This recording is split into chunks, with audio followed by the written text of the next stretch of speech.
Okay, so something I want to go over is what to do when you first buy a property.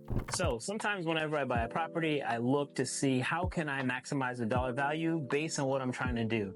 So one of the ways in which I do this is I first figured out my exit strategy. So exit strategies are what you plan to do with the property after you purchase it. Maybe you're going to buy it and rent it. Maybe you're going to buy it and you're going to flip it. Maybe you're going to wholesale it. In which case you may be purchasing it first and then wholesaling it, right? Or essentially selling it the second time after. There's a couple different ways in which you can wholesale, but that's one of the instances. So after I figure out my exit strategy, I try to figure out what am I going to do with the house once I acquire it. So I just bought this house that you guys are seeing right here in this video. Today is day one of buying it. So what I did is I walked through the property and I started to look at all the different items that would be on my to-do list that I'd have. So the first thing being the exterior.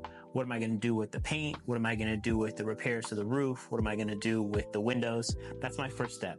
Then I go on the inside and I look to see like how is everything on the inside of the house. Now this house in particular is one that I'm going to be renting out, which is my exit strategy. So what I'm trying to do is do a renovation that is good enough for now. Now the reason why I say the word good enough is because I'm currently working on 10 investment deals and many of those are flips and they require a lot of time, a lot of energy. So I don't have as much time to put into this one as I normally did a long time ago when I was only working on one or two. So in this particular instance, what I'm going to do is I'm going to go inside the kitchen. I'm going to upgrade the countertops. I'm going to upgrade the sink and I'm going to upgrade all of the appliances. Now, the reason why I always upgrade those items is because those are the ones that typically get the most abuse, the most wear and tear. The cabinets themselves are in pretty decent condition. So what I'll do is I will have them sanded down, I'll have them painted, and then I'll change out the hardware so that they can be upgraded a little bit and look a little bit nicer. Now, the reason why I typically go with upgraded countertops, like in this instance, I'll go with a stone because stone is very renter friendly. There are some people who will go with the wood tops. You see them. It's like Formica, or they have it covered. It almost looks like wallpaper, right? Which is just like a sticky marble texture that is put on top of the wood itself to give it a different look, to give it a marble look. Personally, I don't like that. And I know after so many years, it's going to be replaced versus that stone. I'm going to put that stone in one time and I know that thing's going to be good until the end of time. So in addition to the kitchen, I'll go to see the other spaces throughout the house to see what else I can do to help minimize how much money I'm going to be spending up front because I'm going to be doing a much larger renovation down the road. So another one that I look at is the bathroom. So if you guys saw in previous videos, I always say kitchens and bathrooms. That's where most of your investment dollars are going to go into because those are the ones that are going to make the biggest impact on your price. So what I'm going to do is I'm going to go through that bathroom. In this particular instance, the bathroom is one that requires a lot of upgrading. The tub is in not so great of a condition. The tile is also pretty dirty. But one thing that you can do, and I always recommend to people, is if you're going to go the rental route and you're not looking to spend a lot of money, go get your tubs and your tiles refinished. You could spend about $400, $500, spray everything bright white. Is it perfect? Absolutely not. But it is enough where someone's going to step inside the bathroom. They're not going to be grossed out. Everything's going to be sealed. It's going to be hard. You can go and clean it with non-abrasive cleaning products and it'll be perfect for a renter. And I think if you do that, you also maybe change out your shower curtains, put a new vanity in there, put a new toilet. Those are going to be immensely beneficial to the overall price that you can charge on that rental, but also it's going to save you a lot more money because as opposed to ripping out the tub and the tile and making all of it brand new and spending thousands, you can go in and out and only spend about 1,000. So another thing you're going to be doing after you finish your kitchens and bathrooms, you're going to be looking at your flooring, you're going to be looking at your walls, you're going to be looking to see how much damage have they gone through. These walls in particular that I'm here inside this space are in okay condition. They're not the best, but they're also not the worst. So what I'm going to do is I'm going to have some of my guys come out. They're going to skim coat the walls. Skim coating is the process of applying some mud, right, which is essentially a drywall texture. Comes in a powder form, you add water to it, and it has a mud-like texture. They apply it to the walls and get it nice and smooth. What that does is it's going to allow for you to apply your paint without having a bunch of weird, bubbly-looking texture that really is unattractive to most people who are going to be renting and most homeowners. So by doing those simple things, putting some paint over your walls, that already is going to be a huge upgrade. Next is the floors. Now, are your floors in decent condition? Can they be salvaged? Can they be sanded? Can they be put over new floors? Where are you with your budget? All of these different items are going to come up when you're looking at your budget, because some people are going to have more money to spend than others. And if you're a first-time investor, I'll always say to err on the side of caution and don't overspend. You're naturally, and I say naturally because I think we all love HGTV, we all love seeing home renovations, and we all envision ourselves in the houses that we buy. So if you're a first-time investor and you're like, I'm not going to spend too much money, let me tell you right now, you're going to overspend on your budget. So one thing you can do is do your best to scale back up front, so that if you do overspend, at least you know that you've been saving up front a little bit, so that on the back end, you didn't burn through all your money. So after you've done that, you've gone through all the different line items, gone through your kitchen, your bathroom, gone through your walls, you've looked at your floors. Next thing is to look at what's your lighting like, right? Do you need to install some hi-hats into your ceilings?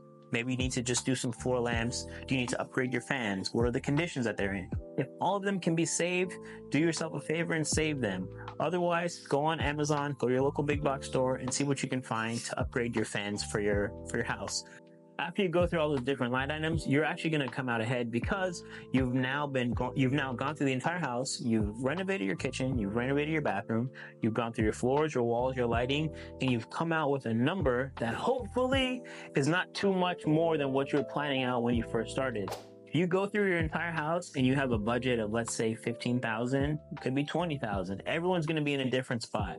But if you get to your budget number and you've stayed within your numbers, congratulations, you've done something that most people can't do, including seasoned professionals, because it is very difficult to stay within your numbers, because something that you don't ever consider about is how much you're going to be spending on all the things that you cannot see. You're going to rip out some kitchen cabinets in some instances if you're on your budget to rip it out, and you're going to say, oh man, this wall is in really bad condition, I need to repair it. Well, that's another cost that you didn't think about. So something that's going to be good to bring up, in addition to all the things that are included in your line items, is your contingencies. Now, your contingency is something that you're going to need to consider, because every house, let me tell you right now, is going to have a problem with it. I've never done a house where it didn't have a problem. So the best thing you can do is figure out, how can I save some of that money up front? Again, we're trying to think, how can we be budget conscious? Because there are going to be items that come up along the way, and you want to make sure you're prepared for them. My rule of thumb is you always include a minimum of 20% in your overall budget. So if you have $20,000 to spend, you need to dedicate $4,000 of that to your budget, to your contingencies, because you're going to see that those things are going to come up.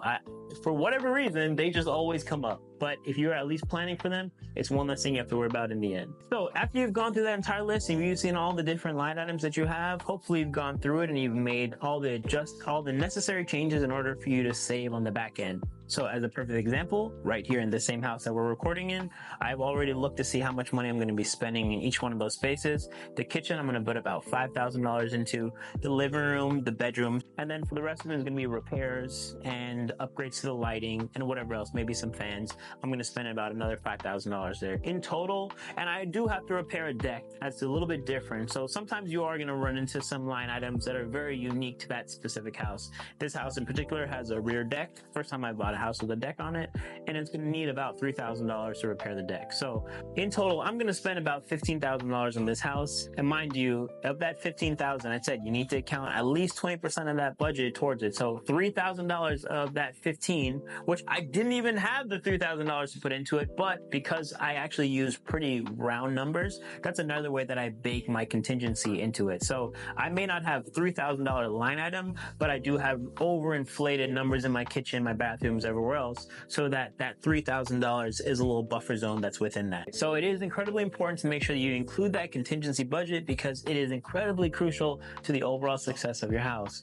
So let's do a full breakdown of everything. So we have our budget list we have our budget items that we're going to be going through. We have our bathrooms, we have our kitchens, we have our walls, we have our floors, what we're doing each one, all the fixtures that we're doing, our fans and our lights.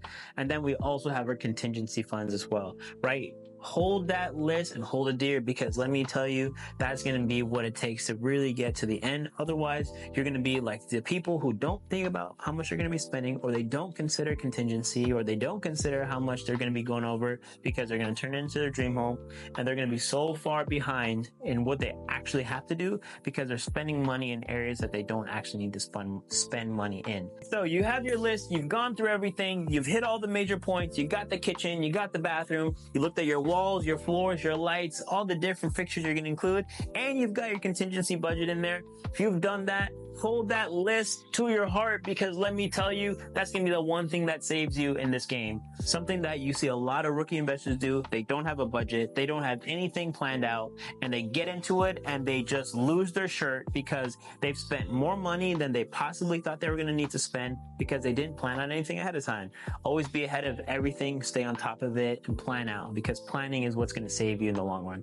So if you guys are looking for more information, it's just like this video. Trust me, we're going to break them down into more topics, but I want to at least give you guys a general overview of what to do when you first buy something and you're not looking to spend a lot of money.